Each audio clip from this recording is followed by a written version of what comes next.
میں اپنے تخلیق کردہ فلسفہ حقیقت پسندی و عملیت پسندی یعنی ریئلزم اینڈ پریکٹیکلزم کے مطابق موجودہ اسرائیل فلسطین تنازع کے حل کے بارے میں اپنی مزید تجاویز پیش کرنا چاہوں گا۔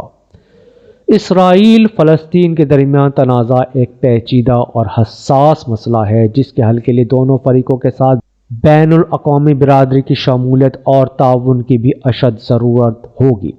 پرامن حل کی طرف بڑھنے میں مدد کے لیے چند تجاویز درج ذیل ہیں۔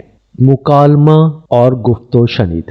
جیسا کہ میں نہایت تفصیل سے بیان کر چکا ہوں کہ ایک دوسرے کے وجود کو تسلیم کرنے اور جنگ و جدل ختم کر کے بات چیت کا راستہ اختیار کرنے سے ہی اس تنازع کا حل نکل سکتا ہے۔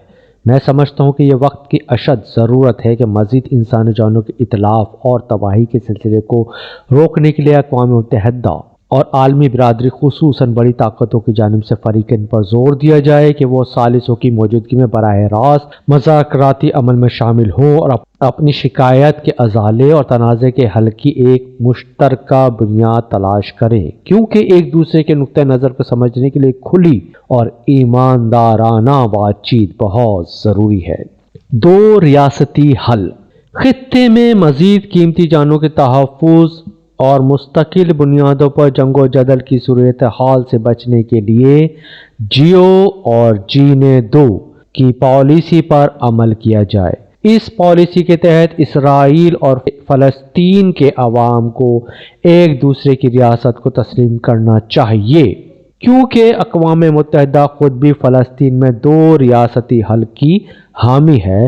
لہٰذا میں سمجھتا ہوں کہ آج وقت کا یہی تقاضا ہے کہ فریقین بمباری اور حملے بند کر کے بین الاقوامی طور پر تسلیم شدہ دو ریاستی حل کو تسلیم کرتے ہوئے آگے کی جانب بڑھیں، جہاں اسرائیل اور فلسطین محفوظ سرحدوں کے ساتھ ایک دوسرے کے وجود کو تسلیم کرتے ہوئے آزاد ریاستوں کے طور پر رہ سکیں۔ انسانی حقوق کا احترام۔ میں سمجھتا ہوں کہ احترام انسانیت رنگ، نسل، مذہب، عقیدے اور علاقائی وابستگی سے بالا تر اور عظیم ہے۔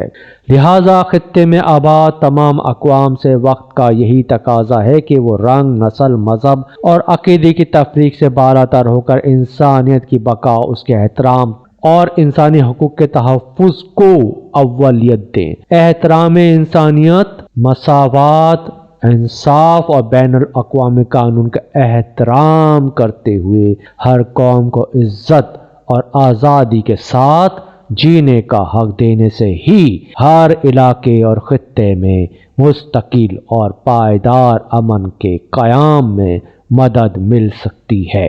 بین الاقوامی حمایت۔ بین الاقوامی برادری، اقوام متحدہ خصوصاً بڑے اور امیر و طاقتور ترین ممالک جنگ بندی اور مستقل امن کے سلسلے میں فعال کردار ادا کریں، اور یہ عمل سفارتی کوششوں، اقتصادی مدد اور حفاظتی ضمانتوں کے ذریعے ہی کیا جا سکتا ہے۔ یاد رکھیں، خطے میں امن کا حصول ایک پیچیدہ کام ہے جس کے لیے تمام فریقین کو عزم، صبر اور سمجھ بوجھ سے کام لینے کی ضرورت ہے۔